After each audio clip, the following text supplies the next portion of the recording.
Territorial el podcast. Nuestras voces, los hechos que contamos, las historias que seguimos, los hallazgos documentados y nuestras alegrías. Presentado por el periodista Jimmy Armendáriz.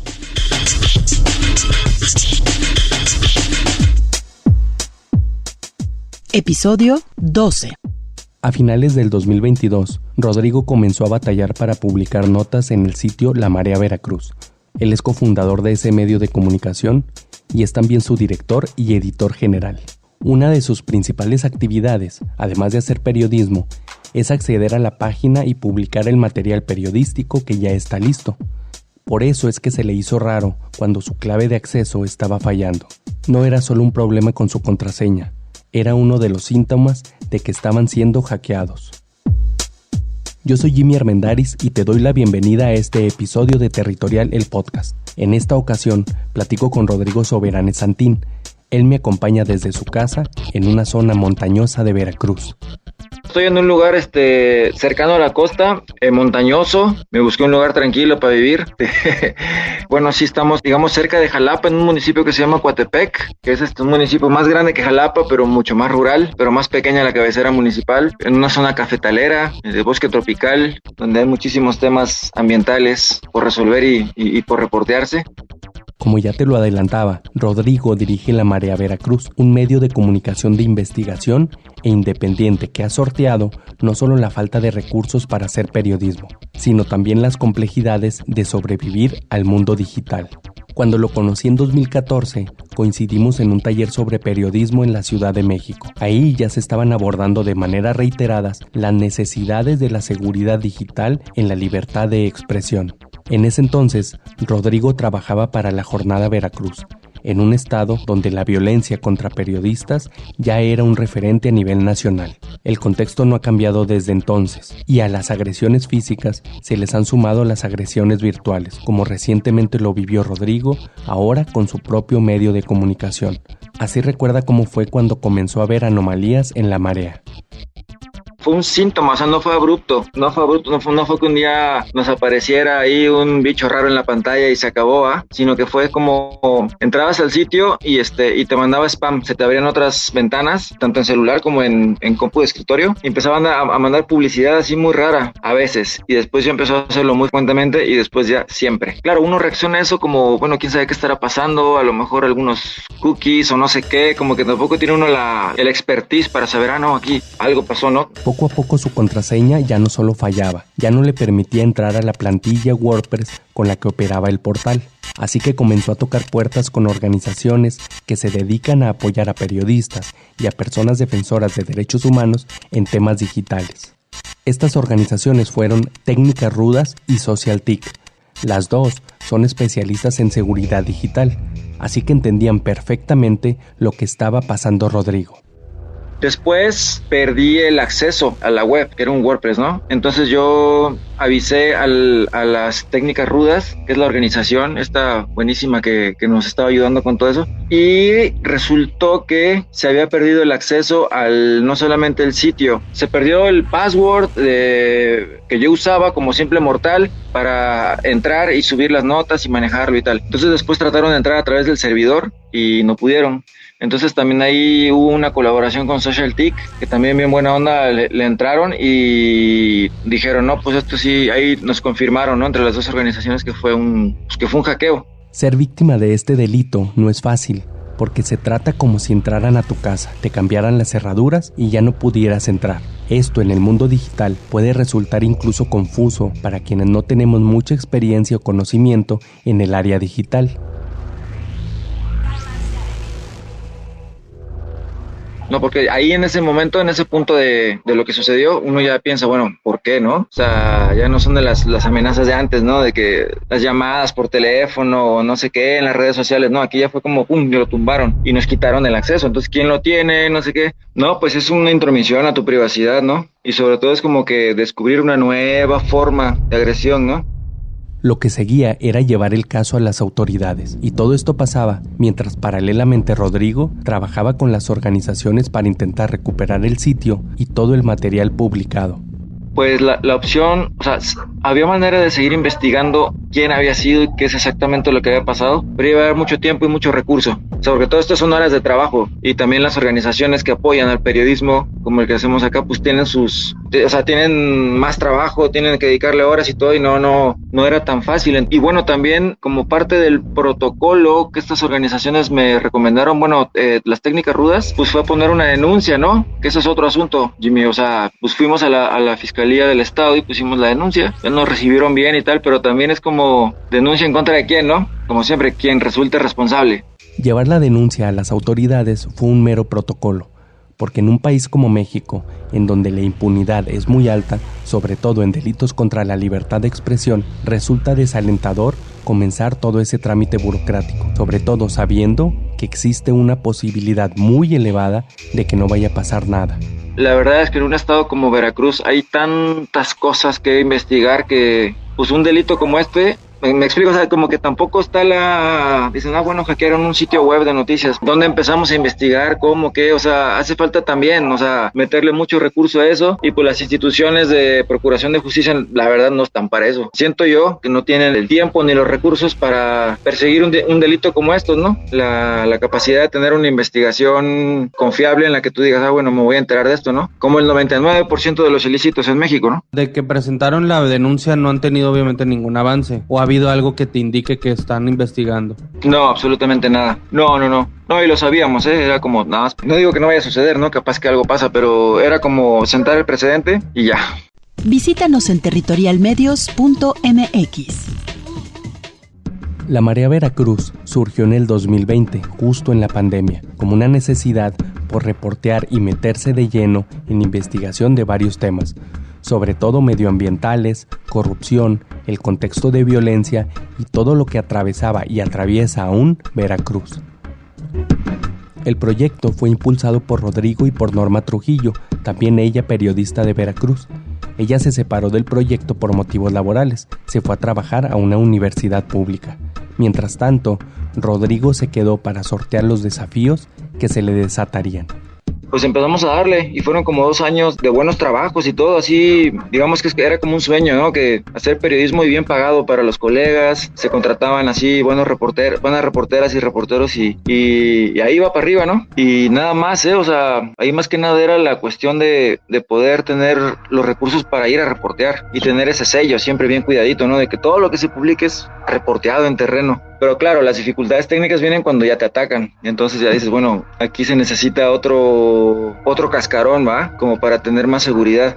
Para tener un medio de comunicación como La Marea y como los demás integrantes de esta gran alianza de medios llamada Territorial, se necesitan recursos digitales que cuestan. Un servidor seguro para alojar el sitio, un diseño o una plantilla prefabricada, además de todos los trámites y requerimientos fiscales para sostenerlo. Con todo esto, en la mayoría de los casos de quienes hemos emprendido un medio de comunicación independiente, ha representado atender esos otros aspectos y a final de cuentas acabas desplazando un poco la labor estrictamente periodística porque no da el tiempo para hacerlo todo. Sí, es como si tú te encargaras de la prensa, de las rotativas, más o menos así.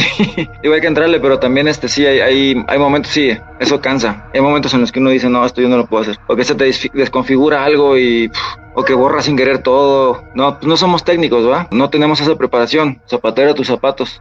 Es como si te encargaras de la prensa o de las rotativas, me dice Rodrigo. Él se refiere a estas máquinas con las que se imprimen los periódicos. Su comparativa es como si alguien decide iniciar un periódico impreso ahorita con pocos recursos. Por obvias razones, esa persona tendría que reportear, escribir, editar y echar a funcionar toda esa maquinaria para imprimir el periódico y luego salir a repartirlo. Más o menos así funcionamos en muchos de los medios independientes que estamos en Territorial. Hacemos de todo, solo que de manera digital. Pero bueno, en el caso de La Marea, Rodrigo, además de estar enfrentando el hackeo a finales del 2022, estaba viviendo una situación de inseguridad que lo llevó a estar fuera del país. No, pues estuvo casi un año fuera del aire, suspendido. Y yo de hecho estaba fuera del país también, o sea, también como parte de la misma cosa. Y sí, fue al principio como muy desesperante, pero por esto que decía de que hay tiempos para todo, ¿no? Y uno quisiera que fuera más rápido todo, pero bueno, al final vimos que sí, pues lo que decían, ¿no? Que sí funciona también las cosas para poder recuperarse. Por motivos de seguridad voy a omitir la situación que enfrentó Rodrigo y su familia, pero tiene que ver con los temas que ha cubierto y los riesgos que observó alrededor. Eso lo llevó a tomar decisiones importantes. Pues bueno, yo como lo veo ahora, Jimmy, yo me veo como una persona que tuvo el privilegio de poder reaccionar a cuestiones que yo vi o que pasaron, que me preocuparon. Me pude rodear de la gente que me dio buena información para yo poder moverme. Entendí que eso era importante para preservar la seguridad. La gran mayoría de veces por mis propios medios me moví, pues aquí dentro del país. Y cuando hubo necesidad de irme fuera, pues también vi la forma y siempre tener como bien presente de que pues hay cosas que uno quiere hacer, vida y todo, entonces transformar. Si en este momento Veracruz es un lugar imposible para hacer las cosas que yo en ese momento hacía, imposible, o sea, era de que si te quedabas, cualquier momento, pues ya, pues eso, saber tomar la decisión de decir, bueno, pues me voy a conocer el fin del mundo con lo que traigo puesto, vámonos, y ya ahí ves lo que haces, y sí se puede, pues, y también se puede regresar, o sea, no hay drama. Posiblemente esa forma de ver las cosas le permitió regresar y no caerse al encontrar que su sitio aún estaba hackeado y sin poder publicar esas historias que se tenían listas o en la mente. Es como yo ahora lo veo, más que decir, fui un desplazado y tal, sino que afortunadamente yo me pude tomar las decisiones que creo que fueron correctas y pues las tomé, ¿no? Claro, la cosa es que ya cuando llegamos estaba este tema de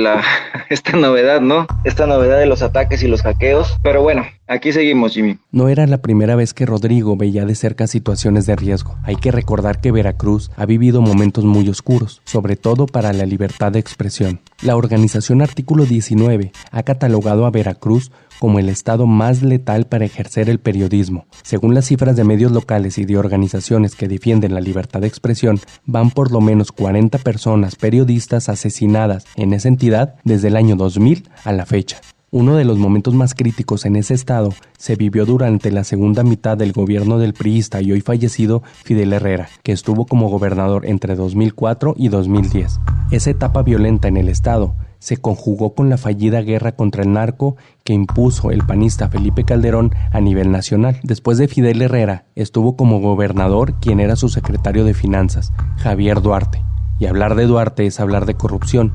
Tan es que está encarcelado desde hace 9 años por delitos de asociación delictuosa y lavado de dinero, con un proceso abierto pendiente por peculado. Su sexenio en particular registró numerosos ataques a periodistas y a la prensa en general. Pero después entra Duarte, que era el secretario de Finanzas de Fidel Herrera. Empieza a suceder un caso, después otro, y después otro, así con mucha más frecuencia, ¿no? Y después esto se traslapó mucho al resto del país. Yo me acuerdo, hubo casos muy sonados. O sea, el crimen organizado atacó a periodistas del periódico Notiver, que era el más importante del estado, y al columnista más renombrado, Milo Vela, ¿no? Y lo atacaron y junto con su familia, ¿no? Mataron a su hijo también. Y claro, después de esto uno como que fue escalando la cosa. Por ejemplo, después, ¿quién se iba a imaginar que iban a atacar a la revista Proceso, ¿no? No había pasado jamás, ¿no? Y mataron a la Regis. Regis, a la que se refiere Rodrigo, es Regina Martínez. Fue cercana a él. Ella era una periodista corresponsal de la revista Proceso y de La Jornada. Regina fue asesinada el 28 de abril del 2012 en su casa en Jalapa, la capital de Veracruz. Y claro, como no había una respuesta del Estado contundente, sino todo lo contrario, pues ahí fue como ya territorio comanche, como dicen, ¿no? Como vía libre para que siguieran sucediendo esos casos. Rodrigo conoció a Regina en sus inicios en los medios de comunicación. Tiene recuerdos muy puntuales de cuando supo de ella y de su forma de trabajar. Así lo recuerda. Entré a trabajar a un periódico que se llamaba Política, que ya no existe, donde me tocó conocer a un grupo de muy buenos amigos que también estaban empezando, no saben ni en qué se metían, no sabíamos en qué nos metíamos, pero ese periódico era muy de, pues sí, como de acompañar los movimientos sociales y reportearlos. O sea, reportearlos, no acompañarlos, reportearlos. Y pues ahí estaba la famosa Regina, ¿no? Regina Martínez, que era pues reportera, pues, y después pasó a ser nuestra jefa de información. Entonces a mí me tocó, por ejemplo, que ella me asignara a cubrir la fuente de gobierno del estado y siempre siguiendo a Fidel Herrera, pero siempre con una pregunta, siempre preguntándole, siempre cuestionándole algo. Él daba declaraciones todos los días casi. Ahí justo se enamoró del periodismo, porque no era solo cubrir lo que pasaba en los movimientos sociales o ir a cuestionar gobernantes, era también empaparse del territorio y darle importancia a lo que publicaban. Y pues ahí mismo aprendimos a verla, o sea, a tomarle el encanto, a ir al último rincón al que tuvieras que ir del estado, de la sierra, para poder contar una historia, ¿no? Y que fuera importante, y contarla con datos y documentos. Por ejemplo, ese periódico, cuando yo entré, como tenía muy poco tiraje, lo pegaban en los cafés de Jalapa en las ventanas, para que la gente pudiera leerlo, ¿no? Porque querían leer este tipo de reportajes. Entonces, no, pues te enamoras de eso, Jimmy. Pero en la ecuación de Rodrigo no estaba que el contexto de violencia en Veracruz se iba a salir de control por la impunidad, por la colusión de las autoridades con el narco y las propias guerras entre los cárteles. En su momento, el pleito entre los llamados Zetas, el Cártel del Golfo, los llamados Mata Zetas y luego el Cártel Jalisco Nueva Generación llevaron de inmediato mucha violencia a las calles de Veracruz. De hecho, un momento clave en la guerra criminal en ese estado se dio en marzo del 2007, cuando en una carrera de caballos en la zona Boca del Río se desató una balacera épica entre cárteles y quedó al descubierto toda la operación que tenían en esa zona y derivó en una escalada de violencia durante varios años. Entonces ese fue un río revuelto en el que pues la prensa quedó ahí pues metida, ¿no? Y era nuevo para todos, pues ¿quién va a estar preparado para eso? ¿En qué facultad te enseñan eso? Y sobre todo los compañeros de la fuente policíaca que tenían que ir a cubrir los hechos violentos, y si no iban, o sea, si iban se arriesgaban y si no iban también. Entonces, no sé, yo creo que todavía va para largo para que se entienda bien qué pasó en esos tiempos. Toda esa violencia se sigue arrastrando hasta hoy. Para la prensa ha sido igual o hasta peor. No solo siguen los asesinatos y agresiones físicas contra periodistas, sino que ahora también han incrementado los ataques digitales, como por ejemplo el hackeo que sufrió Rodrigo en La Marea, Veracruz. No, pues es una intromisión a tu privacidad, ¿no? Y sobre todo es como que descubrir una nueva forma de agresión, ¿no? Uno pasa por la etapa de no querer sentirse como que fue una agresión, sino que pues, pudo haber pasado cualquier otra cosa, ¿no? Pero estamos en un contexto que es el de México, entonces tampoco te puedes tapar los ojos. Y entonces ahí uno entra en otra vez, como acomodarse entre la valoración de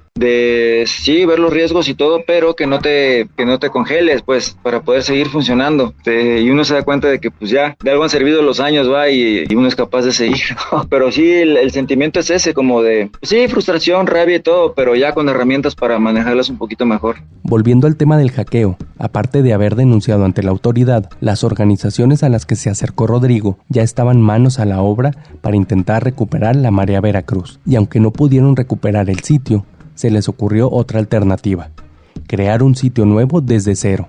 Así que postularon a un fondo de Digital Defenders. Este es un programa internacional creado en 2012 por varios países europeos y manejado por un consejo independiente para fortalecer la seguridad digital en la defensa de los derechos humanos. Y uno de esos derechos es justo la libertad de expresión.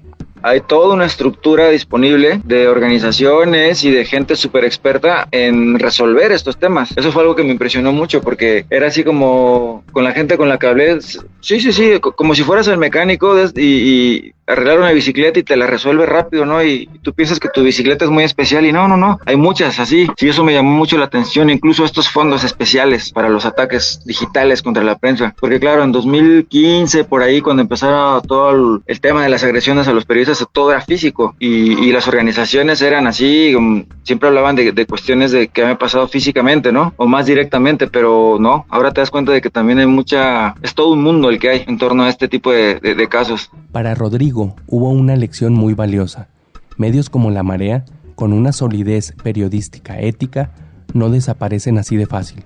Resultan tan necesarios para la comunidad que siempre habrá personas dispuestas a ayudar para mantener estos medios de comunicación vivos. Y pues hizo público y también hacemos mucho énfasis, Jimmy, en el hecho de que lo logramos superar. O sea, sí hay una cuestión de vulnerabilidad, pero también es muy importante recalcar que estas cosas se superan. O sea, y si nos hackean y nos lo quitan, pues volvemos ¿no? O sea, le pisan una cabeza a la tusa, pero sale por otro hoyo, ¿no? Nos hacía mucho énfasis en estas dos organizaciones que los proyectos periodísticos como que son básicamente, pues, las características básicas que tienes, que son libres y de reporteo en terreno y de esfuerzo para dar fe pública, ¿no? Pues este tipo de proyectos, pues, tienen que seguir y es como una consigna de que sí o sí, o sea, no hay manera de que te apaguen la luz y ya.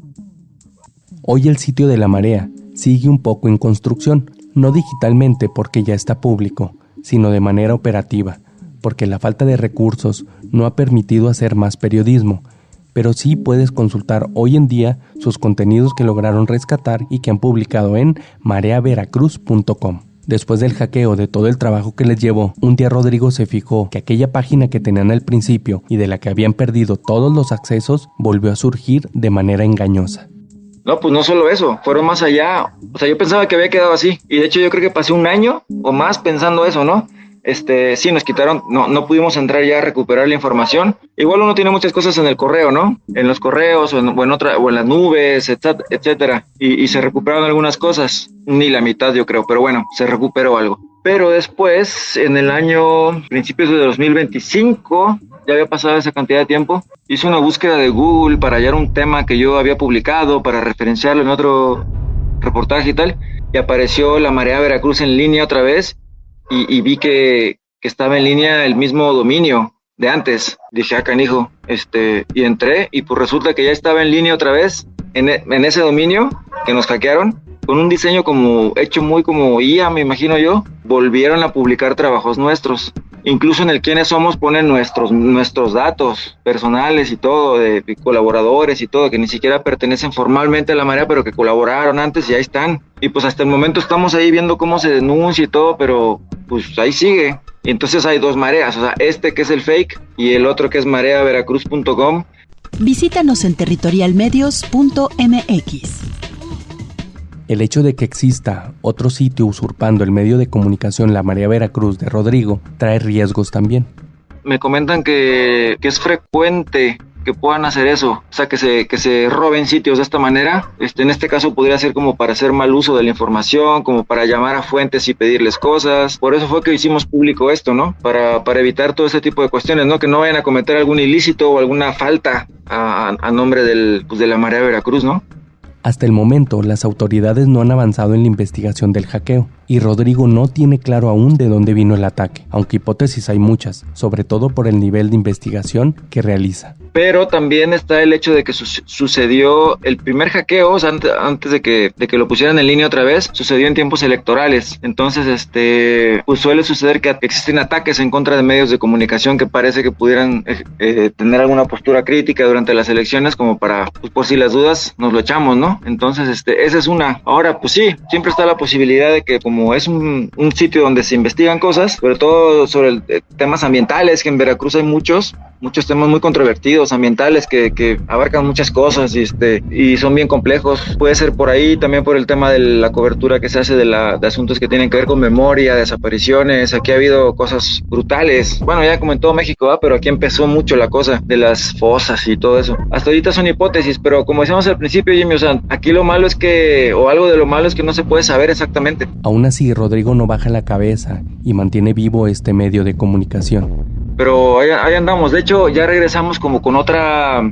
forma de trabajar. O sea, ahorita estamos así por proyectos. O sea, se vienen ahí en el horizonte cosas muy buenas, pero vamos muy lento, pero bien. Siempre tomando en cuenta cuáles pueden ser las repercusiones, que si hacer, que no, que por dónde meterte. En fin, como todo cocinado más a fuego lento. Pero ahí va. La página web, mareaveracruz.com, ya está. Bueno, se viene Radio Marea, ya lo estamos trabajando, como para poder tomar todo este material que teníamos, poder relanzarlo también, actualizarlo y ponerlo en formato de más multimedia, así como y radial sobre todo, y al mismo tiempo con proyectos que se van haciendo, ¿no? Ahí va, yo creo que a finales de este año ya va a estar mejor y el próximo año ya va a estar súper bien consolidado. Ese es el plan, es como la ruta crítica que tenemos. Hoy la lucha para Rodrigo, para La Marea y para decenas de medios de comunicación independientes es preservarse en medio de un constante ruido digital, entre desinformación, la viralidad de las redes sociales y la inteligencia artificial. Y eso no es fácil, pero es posible siguiendo la ruta ética y de ir a los territorios. Sí, una vez que vas y te das cuenta de de la vitalidad que hay en esta cosa de reportear, de preguntarle a la gente que confíen en ti, la responsabilidad que te cae en las manos, poder publicar y que que hagas un pequeño cambio, que se muevan las cosas, es no, pues te das cuenta de que es absolutamente diferente. O sea, lo que se hace desde un escritorio no tiene nada que ver con el reporteo. Pues el reporteo es ir y ver, escuchar, sentir, oler, todo, ¿no? Es diametralmente opuesto a lo que se hace en las redacciones. Y yo todavía creo, ahí por algunas pláticas a las que fui, que el reporteo en terreno sí puede sobrevivir a la IA, ¿no? O está sobreviviendo a la IA. Yo creo que ahí nunca va a llegar este tipo de reporteo, nunca va a ser basura de internet, ¿no?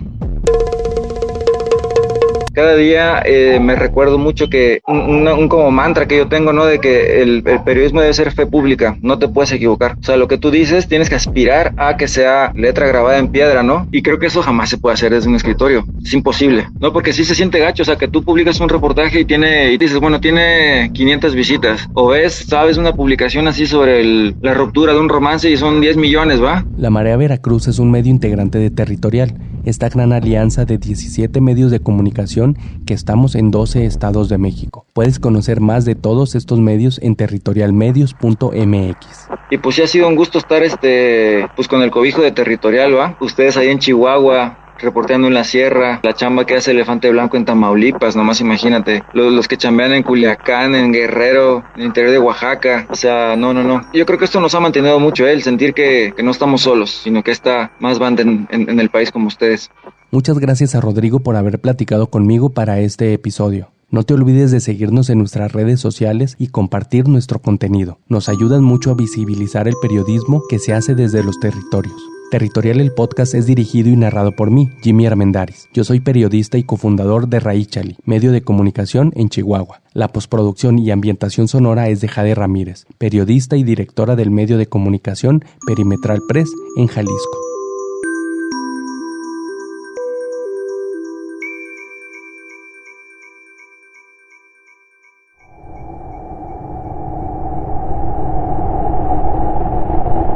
Territorial, el podcast.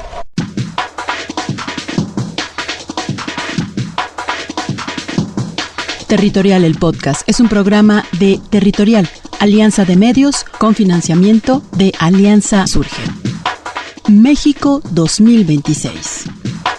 Territorialmedios.mx. Diseño sonoro, edición y postproducción, Jade Ramírez.